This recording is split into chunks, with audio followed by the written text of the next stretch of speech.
You grow up believing family is your rock, your safe place, but then they betray you, and you're left wondering if you ever really belonged. That's what happened to me. My own brother stole from me, and when I stood up for myself, my whole family turned against me, like I was the one who broke us. This is the story of how I called the cops on my brother, not because I wanted to hurt him, but because I had to protect myself. It cost me my family, my home, maybe even my heart, but it gave me something I didn't expect, the strength to choose me. My revenge wasn't loud or vengeful. It was quiet, deliberate, and mine, a boundary drawn in the sand, a life rebuilt on my terms. Let's go back to the beginning, to the house where it all started to unravel, where love and loyalty were tested, and I learned what it means to fight for yourself. My name's Lena, and I grew up in a small clapboard house on the edge of a mid-sized city, where the streets were lined with sagging porches and the air carried the hum of cicadas in the summer. Our neighborhood was working class, caught between struggle and stubborn hope, where you could smell Mom's meatloaf drifting through open windows and hear Dad's delivery truck rumble home at dawn.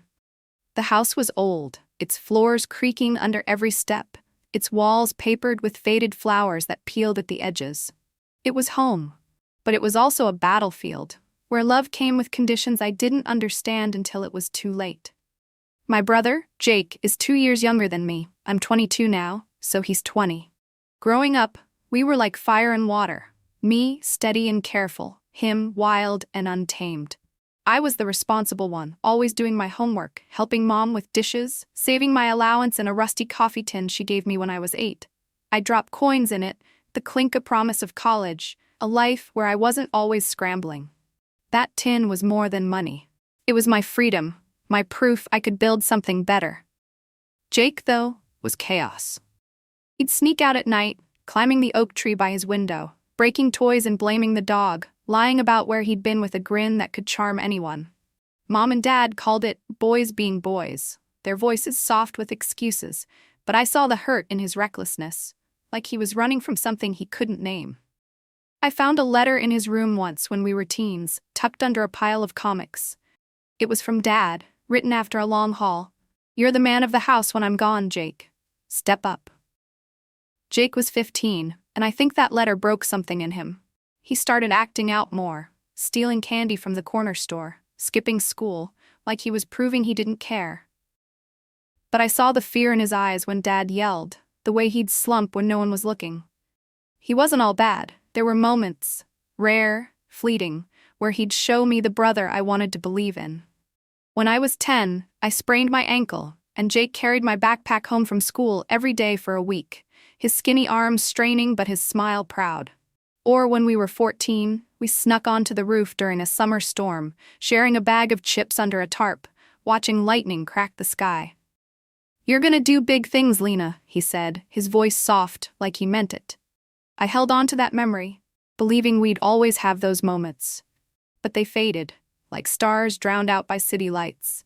Our parents were the glue that held us together, but they were stretched thin, their love fraying at the edges. Mom was a nurse, her hands rough from sanitizer, her eyes tired from night shifts. Dad drove a delivery truck, his back aching from long hours, his temper short when the bills piled up. They loved us, but they were human, and Jake knew how to play them. He'd flash a grin, spin a story, and they'd let him slide, their voices soft with hope that he'd grow out of it. Spoiler, he didn't. I was the one who picked up the pieces. When Mom got laid off when I was 12 and we were 2 weeks from losing the house, I started babysitting for the neighbors, giving her every dollar while Jake snuck out to parties. I'd lie awake, counting the bills in my tin, praying it was enough. I wanted to be a social worker, to help kids like us who grew up feeling invisible, needing someone to see them. That dream kept me going, through the late nights studying, the weekends scrubbing dishes at the diner, the quiet moments when I felt like I was carrying the family alone. Mom once told me about her brother, Tommy, who died young in a car accident. "I can't lose another boy," she said, her voice breaking, her hands clutching a dish towel. I think that's why she let Jake get away with so much, why Dad always backed her up. They were scared of pushing him away, terrified he'd end up like Tommy. But they didn't see what it cost me, how their fear was pushing me out instead. By high school, Jake and I were worlds apart. I was a straight-A student, working weekends to save for college, my tin filling slowly but steadily. Jake barely showed up to class, hanging out with sketchy guys from the next town over, coming home with red eyes and flimsy excuses. Mom would sigh, Dad would yell, but nothing changed. It was like he had a free pass while I was the one holding everything together. "You're such a goody two-shoes," Jake would tease, lounging on the couch while I folded laundry. But there was an edge to it, like he resented me for trying, for having a plan. I think he was jealous, not of my grades or my job, but of my focus, my way out. He didn't have one, and instead of finding it, he leaned into the chaos, dragging us all with him. By my final year of college, Jake's behavior wasn't just reckless, it was destructive. I was 21, commuting to a state university, juggling classes, work, and chores, my tin now holding $300, scraped from tips and overtime. It wasn't much, but it was mine. A down payment on a life after graduation. A small apartment, a fresh start. Jake, though? He was spiraling. He dropped out of community college after one semester, spending his days on the couch playing video games or disappearing with his friends. He'd borrow Mom's car and return it with scratches or an empty tank. He'd lose Dad's tools, shrugging when confronted. Money started vanishing. $20 from Mom's purse, $50 from Dad's wallet. They'd argue, their voices echoing through the thin walls, but they never blamed Jake, not really. "He's going through a rough patch," Mom would say, her eyes pleading for me to agree. "He'll figure it out." Figure it out? He was 20, not 12. This wasn't a phase, it was a pattern, and I was tired of pretending it wasn't. I kept quiet, like I always had, because that's what I did. Kept the peace, protected the family. But every time I saw Mom count her cash twice, or Dad check his wallet with a frown, I felt the weight of their denial. They were enabling him, and I was the one paying the price. My tin a silent promise I was determined to keep. I'd started locking my bedroom door, not just to keep Jake out, but to remind myself I could say no. That tin was my boundary, my line in the sand. I'd run my fingers over its rusty edges, the metal cool against my skin, and whisper to myself, "This is yours. Don't let him take it." It was a Saturday in February, gray and cold, the kind of day that seeps into your bones. I was getting ready for a shift at the diner, the smell of Mom's coffee lingering in the hall, when I went to grab some cash from my tin. I opened the dresser drawer, and my heart stopped. The tin was gone. I tore my room apart, my hands shaking as I checked under the bed, behind the dresser, every corner. I thought maybe I'd misplaced it, that I'd been careless in my exhaustion. But deep down, I knew. I remembered Jake sneaking into my room last week, borrowing a charger, his eyes darting to my dresser. I walked to his room, the house quiet except for the creak of the floorboards. His door was cracked, his space a mess. Clothes on the floor, empty energy drink cans scattered like shrapnel. I opened his desk drawer, and there it was. My tin, my handwriting still on the envelope inside, the bills crumpled like he hadn't even cared. I stood there, the money heavy in my palm, the tin's rusty edge digging into my fingers. It wasn't just $300, it was every late-night shift, every skipped meal, every dream I'd fought for. It was my freedom, my future. And Jake had taken it, like he'd taken so much else, with no thought for what it meant. I flashed back to that night on the roof, Jake's voice soft under the storm. "You're gonna do big things, Lena." That boy was gone, replaced by someone who saw me as a means to an end, a sister to steal from because he knew I'd never fight back. But this time, I wasn't staying silent. I waited until dinner, the table set with Mom's meatloaf, the air thick with the smell of gravy and tension. Dad was quiet, his fork scraping the plate. Jake scrolled on his phone, his face blank. I set the tin on the table, the envelope beside it, the bills fanned out like evidence. "This was in your room," I said, my voice steady but sharp, cutting through the clatter of dishes. "Care to explain?" Jake didn't flinch. He leaned back, his eyes meeting mine with a smirk. "I found it outside," he said, his voice casual, like I'd dropped $300 in the wind and walked away. "Outside?" I stared at him, waiting for a crack, a hint of guilt, but he just shrugged, like he knew he'd get away with it. I turned to Mom and Dad, my heart pounding, expecting them to step in to call him out. But Mom sighed, her eyes soft with that familiar excuse. "He's just a kid, Lena." He didn't mean it. Dad nodded, his voice gruff. "Let's not make a big deal out of this. That hurt worse than the theft. They weren't just excusing him, they were choosing him over me, dismissing my pain like it didn't matter. I felt like I was 10 again, cleaning up Jake's messes while they looked the other way, their love for him a wall I couldn't climb. I pushed my plate away, the meatloaf untouched, and stood. "This isn't okay," I said, my voice trembling but firm. "He stole from me. You're supposed to be my parents too." Mom's eyes widened, Dad's jaw tightened, but they didn't speak. Jake smirked, and I knew then, nothing would change unless I made it. That night, I sat on my bed, the tin in my hands, its rusty edges cool against my skin. The house was quiet, the pipes creaking like a heartbeat. I didn't want to do it. I didn't want to be the one to break our family, to shatter the fragile peace we'd clung to. But I was done being the one who paid for Jake's mistakes, the one who carried the weight of their denial. I flashed back to the night before, standing outside Jake's room, the envelope in my hand. I'd almost put it back, let it go, remembering him carrying my backpack when I was hurt, his small act of kindness a flicker of the brother I'd loved.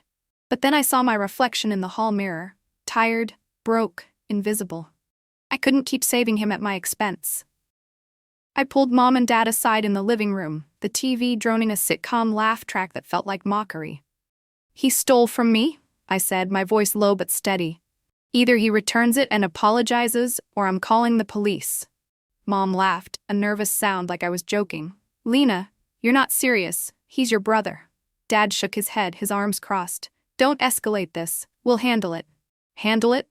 They'd been handling Jake for years, and here we were, with my tin empty and their excuses heavier than ever.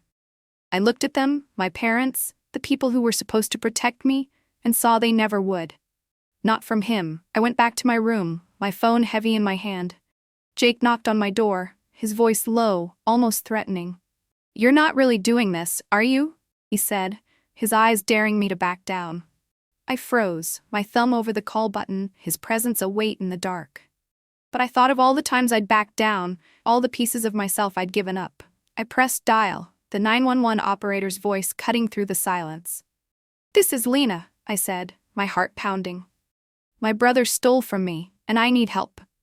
The cops arrived an hour later, 2 officers standing in our living room, their radios crackling against the hum of the old radiator. The air was thick, the smell of Mom's lavender candle cloying. No handcuffs, no drama, just questions, their voices calm but firm. I showed them the tin, the envelope, my handwriting still on the corner, the bills crumpled like an afterthought. Jake sat on the couch, his arms crossed, his face blank, like he was above it all. He didn't deny it, not really.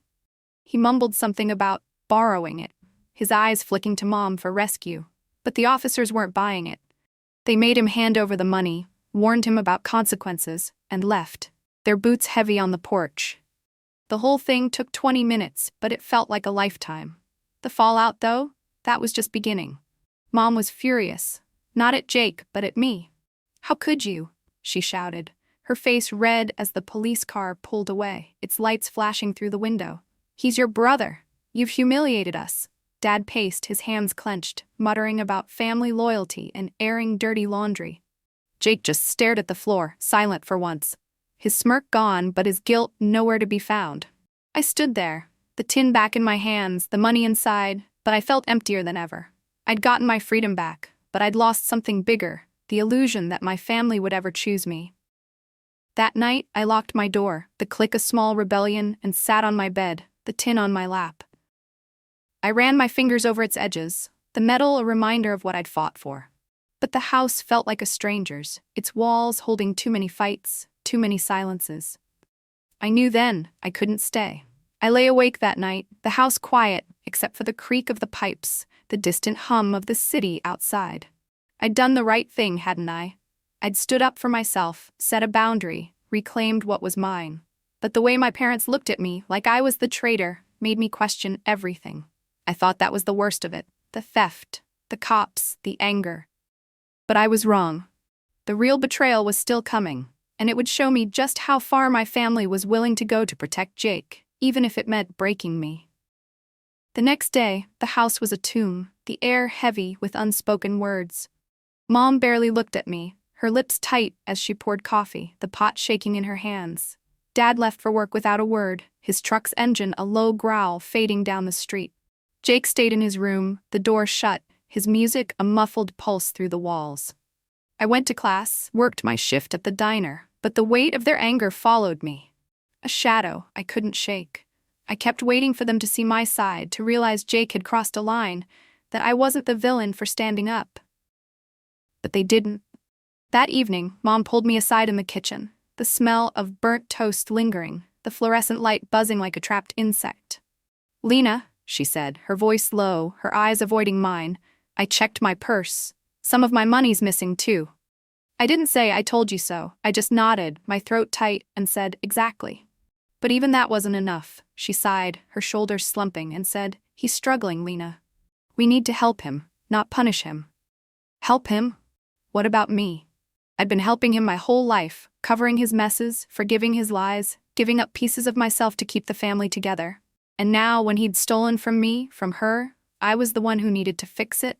I felt the kitchen walls closing in, the smell of toast sour in my nose, and I walked away, my hands trembling, my heart a knot of rage and grief. The tension grew, splitting our house like a fault line. A few days later, Dad sat me down in the living room, his recliner creaking under his weight, the TV muted but flickering with some game show. "Jake feels betrayed," he said, his voice tired but firm, his eyes fixed on the carpet. "You went behind his back, Lena. You should be the bigger person." The bigger person? I'd been the bigger person since I was 6, taking the blame for his broken toys, staying quiet when he lied, working to keep us afloat while he threw it all away. But now, when I'd finally fought back, I was the one who needed to apologize. Jake didn't make it easier. He started painting me as the villain to the extended family, his voice dripping with fake hurt. I got texts from cousins, aunts, even Grandma. "Why'd you call the cops on Jake? He's just a kid. You're tearing the family apart." I tried to explain, my fingers shaking as I typed, but they didn't listen. Jake's sob story, poor, misunderstood kid betrayed by his mean sister, was easier to swallow than the truth. I felt like I was screaming into a void, my words swallowed by their loyalty to him. The people who were supposed to love me, who'd eaten my babysitting money, who'd cheered my grades, were choosing Jake over and over, their voices a chorus of blame. A week after the cops came, Grandma called a family meeting at her house, a brick ranch across town, its lawn dotted with plastic flamingos. I walked in, my stomach churning, and felt every eye on me, cousins, uncles, aunts, like I was on trial. Grandma stood by the fireplace, her silver hair pulled tight, and said, "You betrayed us, Lena. Calling the police on your own brother? What's wrong with you?" Jake sat in the corner smirking, his hands folded like he'd won.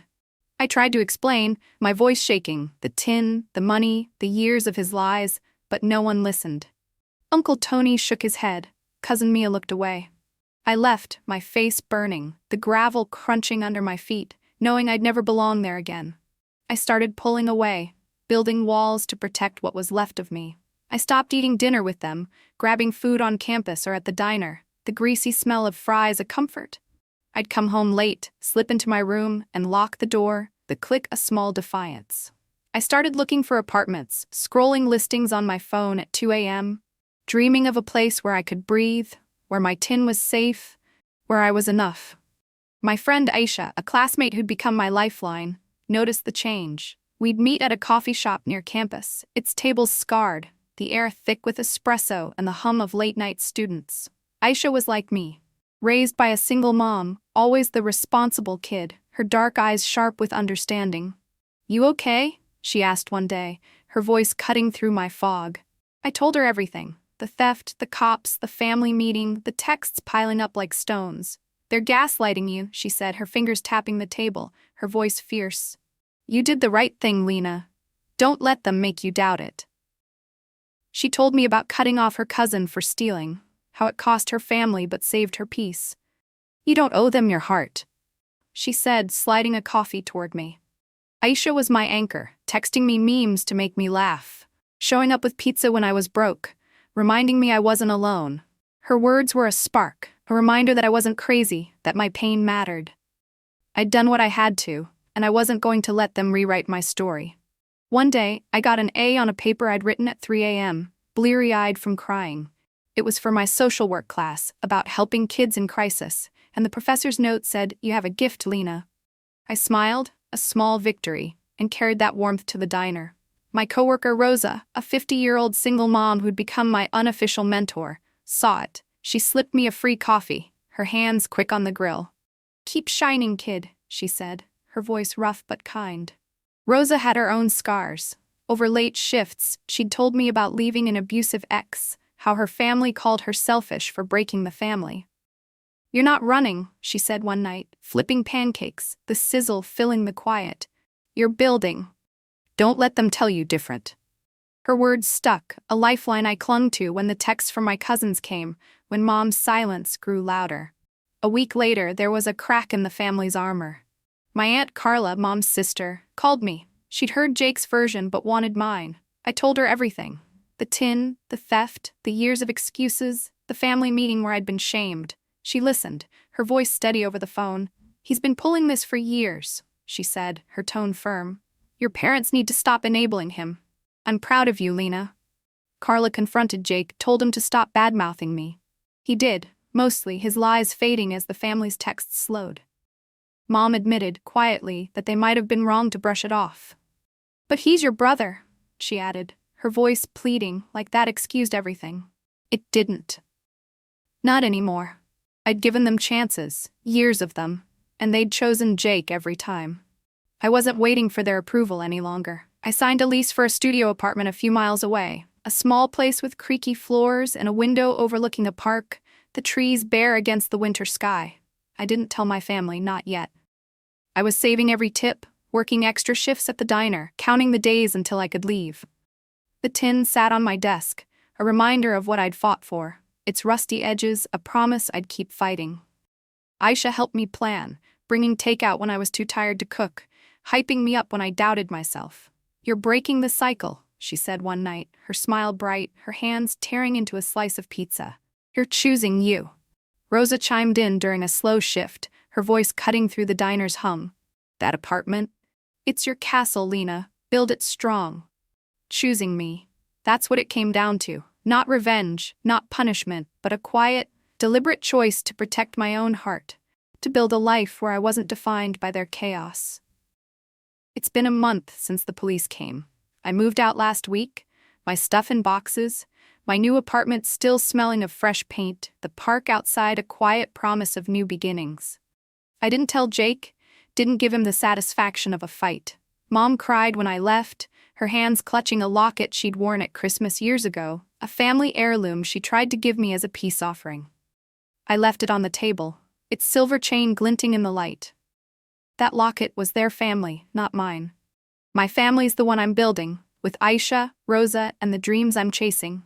Jake's been fake nice lately, offering me snacks, making small talk, his voice careful, like he's testing the waters. But he's never said sorry, never admitted what he did. Mom asked if I'd move past it, her eyes pleading, and I said, sure, when someone admits he was wrong. She went quiet, her hands twisting the dish towel, and I knew that was the end of it. I don't hate them. I love them, in my own way, the way you love a house even after it's burned down. But love doesn't mean letting people walk over you, doesn't mean giving up your heart to keep theirs whole. Things have shifted, slowly, like cracks in a dam. Aunt Carla's been talking to Mom, pushing her to see Jake's patterns. Last week Mom called, her voice hesitant, the line crackling with distance. "We found more money missing," she said, her words heavy. "From Dad's savings, and from your cousin Mia's purse at a family party." I didn't say anything. I didn't have to. Carla had backed Mia up, confronting Jake, and the family starting to see him for who he is. The texts about me have stopped, replaced by quiet check-ins from Mia, Uncle Tony, even Grandma, who called to ask about my new place. "You did what you had to," she said, her voice soft, a small olive branch. "It's not justice, not really, but it's something, a crack in the wall they built around me." Jake's still at home, still dodging accountability, his fake niceness a mask that doesn't fool me. But the family's quieter now, less quick to defend him, their excuses fading like smoke. Carla's rallying others, saying it's time for tough love, and I hear Mom's voice waver when she talks about him. They're waking up, but it's too late to undo what they did to me. My revenge wasn't calling the cops, though that's where it started. It wasn't yelling or fighting or proving I was right. It was quieter, stronger. I chose myself. I set a boundary, walked away, and built a life where I don't have to carry Jake's chaos anymore. I'm building my own world now. My apartment's small, but it's mine. The walls bare, but ready for my sketches, the window letting in light I hadn't felt in years. I've got a social work internship lined up after graduation, a step toward helping kids who feel invisible, like I did. Aisha's planning a housewarming party, Rosa's bringing her famous empanadas, and for the first time in months, I feel light, like I can breathe without the weight of their expectations. Jake stole $300, but he couldn't steal my strength. My parents chose him, but I chose me. And that choice, quiet, deliberate mine, is my triumph, my truth, my freedom. I think about that night sometimes, the phone in my hand, the cops at the door, the tin heavy in my palm. I didn't want to be the one to break our family, but I had to be the one to save myself. Sometimes I picture Jake showing up at my apartment, apologizing, meaning it, his eyes clear of that smirk. I don't know if that'll happen, but I'm leaving the door cracked. Just a little, not for him, but for the family we could have been, the one I still see in that Christmas memory, laughing over lasagna, whole for a moment. The hardest thing isn't standing up, it's walking away, letting go of the people you love, not because you hate them, but because you love yourself more. I'm not the villain they made me out to be. I'm just Lena, and I'm enough. Thanks for sticking with me through this, guys. If you've ever had to stand up to family, set a boundary that cost you everything, or found your own kind of revenge, drop it in the comments. I read every single one, and I want to hear your stories. If you like this, hit that like button, subscribe, and turn on notifications for more. I've got plenty more where this came from. Until next time, stay strong, stay true, and choose yourself.